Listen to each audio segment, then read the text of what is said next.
పెద్దలందరికీ నమస్కారం. చంద్రబాబు నాయుడు గారిని చాలామంది పెద్ద విజనరీ నేత అంటూ పబ్లిష్ చేస్తూ ఉంటారు. బాగా పొగుడుతూ ఉంటారు. నిజంగా ఆయన పెద్ద విజనరీ అంటారా? ఒక్కసారి చూద్దాం. ఒకవేళ విజనరీ అయితే ఒక్కసారి గవర్నమెంట్ తీసుకున్నాక రెండోసారి వరుసగా ఎందుకు రావట్లేదు? మోడీ గారు విజనరీ నేత. ఆయన తీసుకున్నప్పటి నుంచి ఇప్పటిదాకా రూలింగ్లోనే ఉన్నాడు తప్ప పొజిషన్ని మార్చుకోలేదు. అంటే అపోజిషన్కి కూడా వెళ్ళలేదు ఆయన. అది విజన్ అంటేను. మరి ఈయన ఎప్పుడు వచ్చినా రెండో రౌండ్ గ్యారంటీ అటర్ ఫ్లాప్. మొదటిసారి సక్సెస్, రెండోసారి ఫెయిల్యూర్. రెండోది ఏంటి?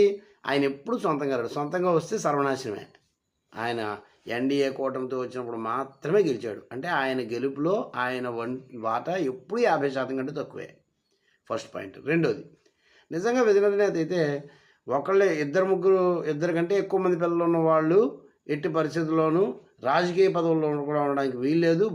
ఆంధ్రప్రదేశ్ నాశనం అయిపోతుంది, జనాభా పెరిగిపోతుందంటూ చెప్పినవాడు 20 ఏళ్ళు తిరగకుండానే విజన్ 2020 20 ఏళ్ళు తిరగకుండానే బాబోయ్ పిల్లలు కానండి, పిల్లలు లేక ఆంధ్రప్రదేశ్ నాశనం అయిపోతుంది అంటున్నాడు. ఇంకేది విజనరీ?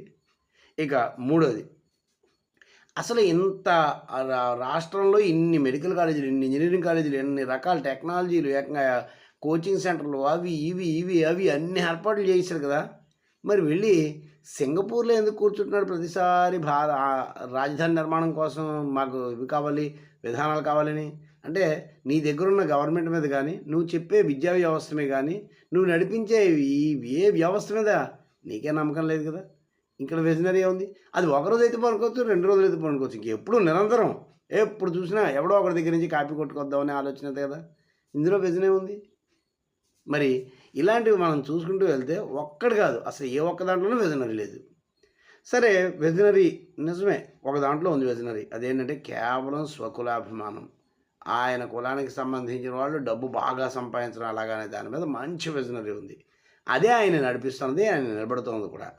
ఆయన వెనకాల చేరే వాళ్ళందరూ కూడా కేవలం ఆ విధమైన వ్యాపారాత్మక లాభం చేకూరడం కోసం మాత్రమే. అక్కడ సొంత మామగారుకి వెన్నుపోటు. సరే, పోనీ అది తీసేద్దాం. ప్రజలందరూ ఓట్లు వేసిన వ్యక్తి, అంటే ప్రజల చేత గెలిపించబడిన వ్యక్తిని ఓట్లు దింపేసే పరిస్థితి తీసుకొచ్చిందంటే ఎందుకు? అందరూ లాభాలు కోరుకునే వాళ్ళే. మీకు 1 కాదు 2 కాదు, అసలు ప్రాథమిక హక్కు అయిన విద్యా, వైద్యం, ఈ 2 ప్రాథమిక హక్కులు. రాజ్యాంగం ప్రకారం ఈ 2 ప్రాథమిక హక్కులు. అంటే ఇవి ప్రభుత్వం ప్రజలకు ఉచితంగా ఇవ్వాల్సినవి. కానీ ఆ విద్యని, వైద్యాన్ని ఎంత దారుణంగా వ్యాపారాత్మకంగా మార్చేసి ఈరోజు వాళ్ళ కులానికి సంబంధించిన వాళ్ళు ఎన్ని కోట్లు గడిస్తున్నారో మీకు అర్థమవుతుందా? చూస్తున్నారా? ఈరోజు ఏ స్కూల్ చూసినా, ఏ కాలేజ్ చూసినా, ఏ కార్పొరేట్ కాలేజ్ చూసినా, ఏ కోచింగ్ అకాడమీ చూసినా, ఏ మెడికల్ కాలేజ్ చూసినా, లేకపోతే ఏ హాస్పిటల్ చూసినా, ఏ పెట్రోల్ బంక్ చూసినా, అంటే ముఖ్యంగా ఈ 2 విద్యా, వైద్యం. Private hospitals, corporate hospitals, private schools, corporate colleges, corporate universities, ఇవన్నీ కూడా ఒక 80% వాళ్ళ కులానికి సంబంధించినవి. అంటే డబ్బు మొత్తం వాళ్ళ వైపు పెట్టుకుంటున్నారు తప్ప ఇంక ఏమీ లేదు. రాష్ట్రం అభివృద్ధి అంటారా? ఏ అభివృద్ధి జరిగింది? అభివృద్ధి అంతా ఆయనది కాదు కదా. ఎందుకంటే 50% లోపే ఆయన కాంట్రిబ్యూషన్. మిగిలినంతా ఎప్పుడు కేంద్ర ప్రభుత్వమే కదా. అంటే భారతీయ జనతా పార్టీ, ఇప్పుడైతే భారతీయ జనతా పార్టీ, జనసేన వాళ్ళు సాధిస్తున్న దాన్ని ఇతని అకౌంట్లో వేసుకుంటున్నాడు. ఇతనికి అది అలవాటే కదా. భారతదేశానికి స్వాతంత్రం ఎవరు తెచ్చారంటే గాంధీ మహాత్ముడు అని అందరూ అంటూ ఉంటారు. ఆ గాంధీకి సలహా ఇచ్చింది ఎవరు అంటే నేనే అంటూ ఉంటాడు ఈయన. అంతేగాని తర్వాత వీళ్ళకి మరి ఇంత పబ్లిసిటీ ఎవరు ఇస్తున్నారు? మీడియా మొత్తం వీళ్ళ సొంతమే కదా. మీడియా మొత్తం వీళ్ళ సొంతమే, వీళ్ళ వాళ్ళే, వీళ్ళ కమ్యూనిటీయే. ముఖ్యంగా కమ్యూనిటీ ఫస్ట్ పాయింట్ చెప్తాను నేను, వీళ్ళ కులం మాత్రమే. అలాగే ఇసుకను ఫ్రీ చేశాడు. చాలామంది ఇసుకను ఫ్రీ చేశారు. ఇసుక ఎవరిది? పబ్లిక్ ప్రాపర్టీని ఫ్రీ చేసే హక్కు నీకు ఎవరిచ్చారు? పబ్లిక్ ప్రాపర్టీని ఫ్రీ చేసావు ఏంటి? మీ కులానికి సంబంధించిన వాళ్ళందరినీ లారీలు కొనేసుకోమని చెప్పి, లారీలు అందరూ కొనేసుకున్నాక అప్పుడు ఇసుక ఫ్రీ చేసేస్తే ఏమవుతుంది? శుభ్రంగా లారీలు తిప్పేసుకుని డబ్బు విపరీతంగా సంపాదిస్తారు. అంటే ఎక్కడ దొరికితే అక్కడ సంపద సృష్టించుకోవడమే మీ కులానికి. అంటే ఎప్పుడైతే డబ్బు బలపడిపోయిందో ఆటోమేటిక్గా మనీ రూల్స్ కదా. Money rules the universe. ధనం మూలం ఇదం జగత్. ప్రపంచాన్ని శాసించే ధనమే. దుర్యోధనుడు రాజ్యాన్ని తీసుకున్నది కూడా పాండవుల దగ్గర నుంచి ధనవంతా లాగేసుకున్నాడు కాబట్టి.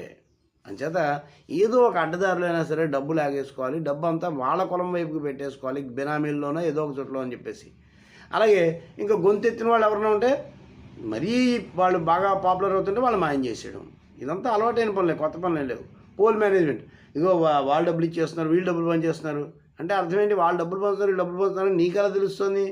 అంటే డబ్బులు పంచడం ఒక విధానం ఉంది, దాని ద్వారా ఓట్లు సంపాదించడం ఒక స్ట్రాటజీ ఉంది. పోల్ మేనేజ్మెంట్ అంటూ ఉంటారు కదా.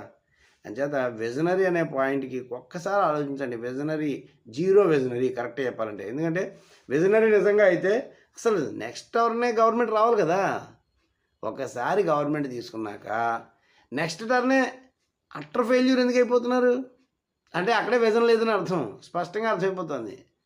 నువ్వు చెప్పిన స్టేట్మెంట్ మీద 10 ఏళ్ళు కూడా నువ్వు నిలబడలేకపోతున్నావు.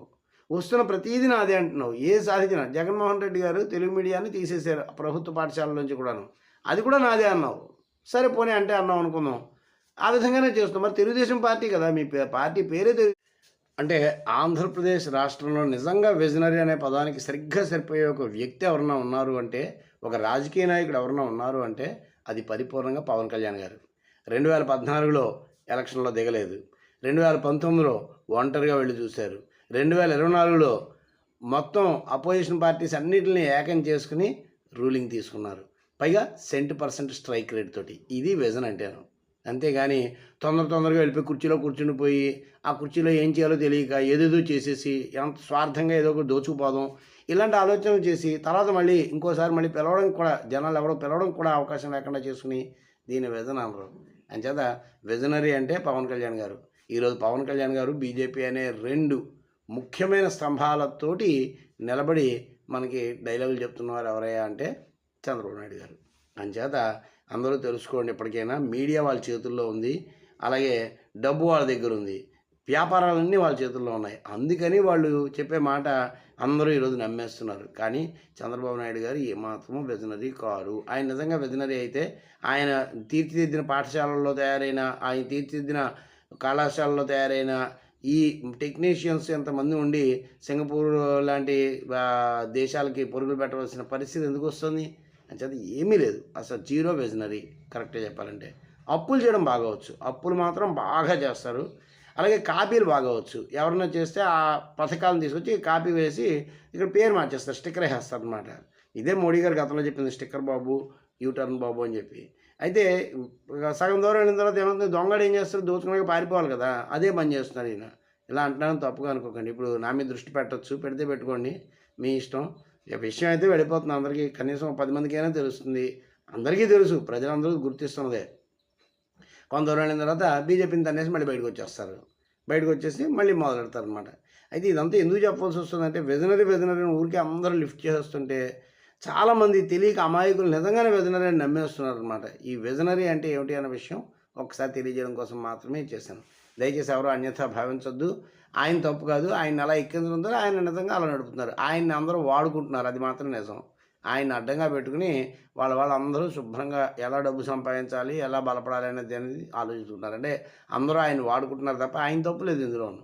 ఆయనకి ఏమీ తెలియదు, ఆయన అలా నడిపిస్తున్నారు అనమాట. దయచేసి ఎవరు పెద్దలు తప్పుగా భావించొద్దు. ఇది కేవలం ఒక అవగాహన కోసం మాత్రమే చేశాను.